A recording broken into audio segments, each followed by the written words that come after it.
Joshna dairy చూసి గుండె పగిలే నిజాలు తెలుసుకుని జోష్న పారిజాతానికి ఊహించని షాక్ ఇచ్చిన శివనారాయణ.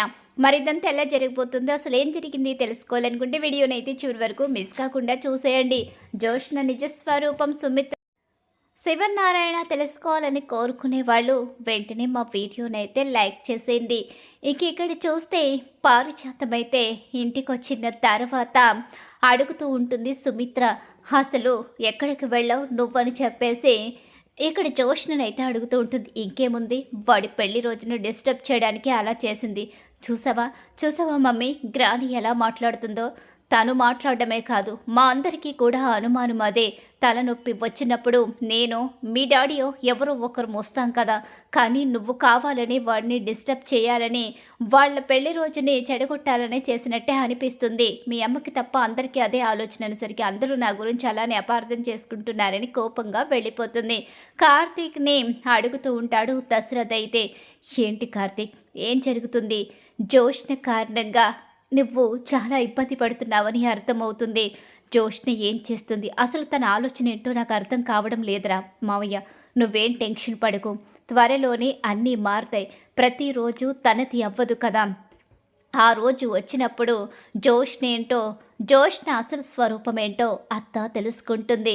అత్త తెలుసుకుంటే తప్ప ఈ సమస్యకు పరిష్కారం రాదని అర్థమవుతుంది అని చెప్పేసి అంటూ ఉంటాడు కార్తీక్ అయితే. ఏమోరా, ఈ సమస్యలు ఎటు నుంచి ఎటువైపుకు వెళతాయో నాకైతే అర్థం కావడం లేదు.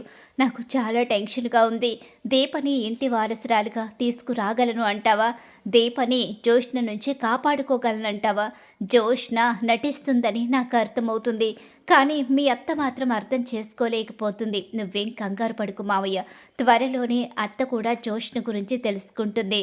ఆ రోజు జోష్నేంటో, జోష్న ఎలాంటిదో, జోష్నెవరో అన్నీ బయటపడతాయి. అంతవరకు ఓర్పు పట్టక మనం చేసేది ఏమీ లేదు. నా ప్రయత్నాలు నేను చేస్తాను, తన నోటి వెంటే నిజాలు బయటకొచ్చేలా చేస్తాను అని చెప్పేసి దశరథకైతే మాటిస్తాడు కార్తీక్ అయితే. ఇక్కడ చూస్తే అసలు శివనారాయణ మనవరాల విషయంలో చాలా రకాల డౌట్లతో ఆలోచిస్తూ ఉంటాడు. అసలు ఎందుకు ఇలా చేస్తుంది జోష్న మాట ఒకచోట, చూపు ఒక చోట కనిపిస్తుంది.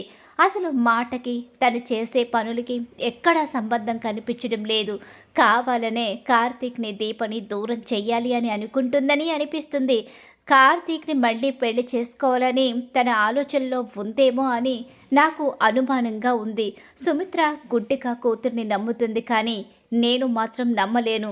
జోష్న ఎన్నో తప్పులు చేసింది. ఇంటి వారసురాలు, మనవరాలు కాబట్టి తనని క్షమించి వదిలేశాను. కానీ ఇక మనవరాలు లాంటి దీప జీవితానికి అన్యాయం జరుగుతూ ఉంటే ఒక పెద్ద మనిషిగా నేను చూస్తూ ఊరుకోను. సొంత మనవరాలైనప్పటికీ మరొక ఆడపిల్లకి అన్యాయం చేస్తూ ఉంటే నేను క్షమించను అని చెప్పేసి అనుకుంటూ ఉంటాడు శివనారాయణ అయితే. ఇలా ఆలోచించుకుంటూ అసలు జోష్న ఎందుకు ఇలా ప్రవర్తిస్తుందో అర్థం కాని పరిస్థితిలో ఉండిపోతాడు. నువ్వు దీప జోలికి వెళితే ఊరుకోను అంటూ జోష్నకి పారిజాతం వార్నింగ్ ఇవ్వడం జరుగుతుంది. నీకు ఈ మధ్యకాలంలో దీప పిచ్చి పట్టుకుందేంటి? దీపాని తెగ కలవరిస్తున్నావు.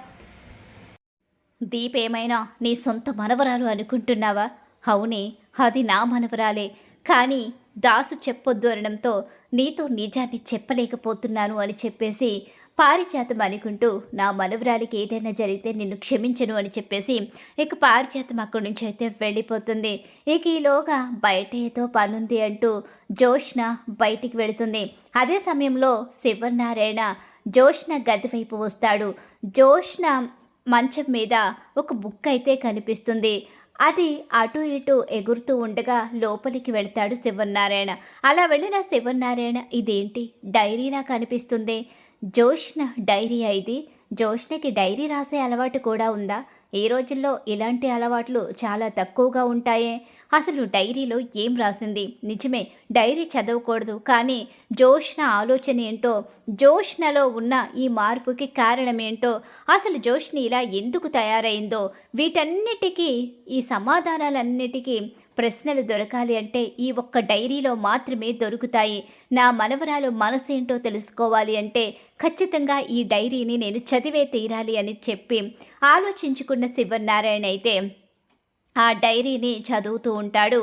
అలా చదువుతూ ఉండగానే జోష్న పుట్టిన దగ్గర నుంచి తన జీవితంలో జరిగిన ఎన్నో మార్పులు, ఒక లేనింట్లో పుట్టి ఇంట్లో పనులు చేసుకునే ఒక ఆడపిల్ల కడుపున పుట్టే కానీ కోటీశ్వరరాలుగా ఆ ఇంటికి వచ్చి గొప్పింటి బిడ్డగా ఎలా పెరిగింది, పారిజాతం తనని ఎలా ఉన్నదాన్ని ఎలా చేసింది, ఈ రోజు వరకు తన జీవితం, తన భవిష్యత్తు ఎలా ఉండాలని తను ఊహించుకుంటుందో, ఈ ఇంటి అసలు వారసురాలు ఎవరో ఆ నిజం ఎప్పుడు తెలిసిందో, ఆ తర్వాత దాసు విషయంలో తనేం చేసిందో, దీపని ఏం చెయ్యాలి అనుకుంటుంది, అలాగే కార్తీక్ జీవితంలోకి తను ఎలా వెళ్ళాలి అనుకుంటుంది, అలాగే తను డిఎన్ఏ చేయించుకోవడం, ఇవన్నీ కూడా వన్ బై వన్ మొత్తం అన్నీ కూడా ఆ డైరీలో క్లియర్గా రాసుకుంటుంది జోష్న.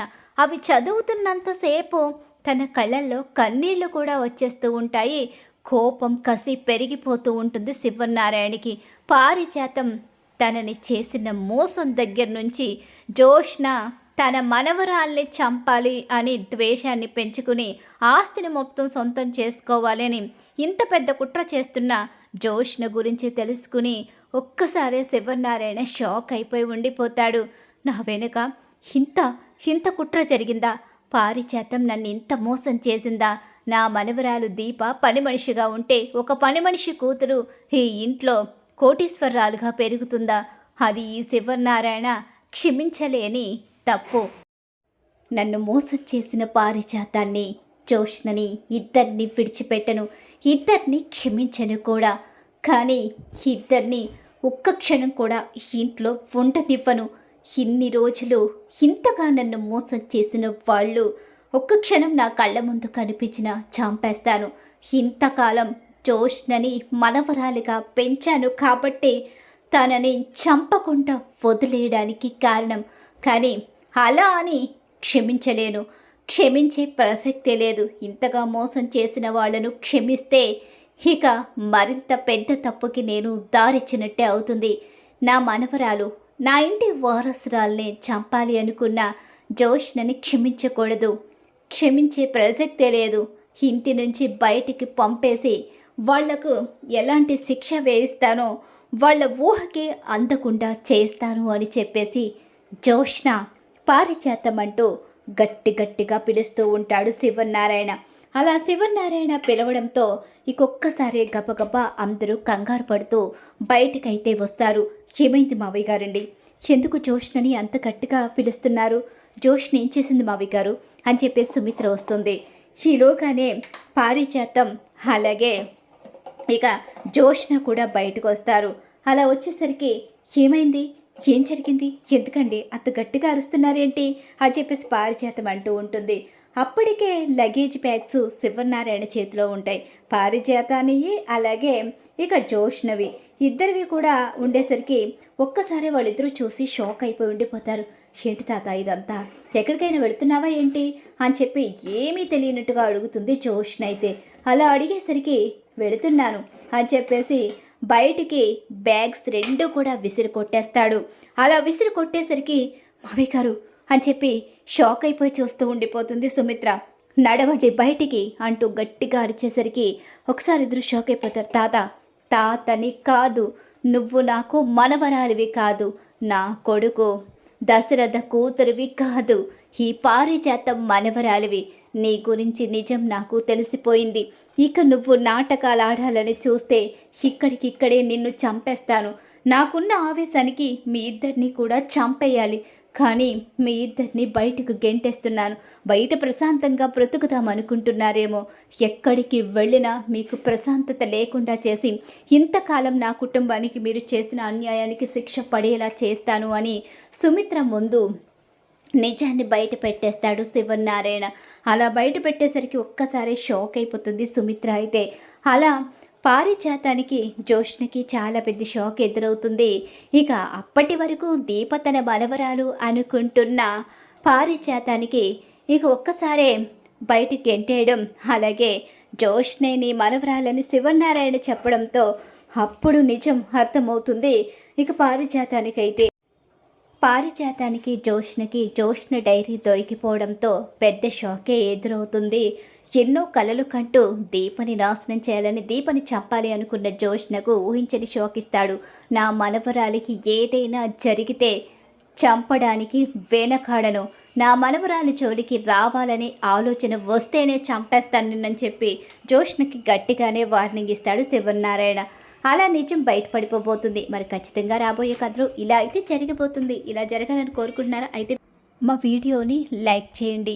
మీరిచ్చే ఒక్క లైక్ మాకు సపోర్ట్ అండ్ ఎంకరేజ్మెంట్గా ఉంటుంది.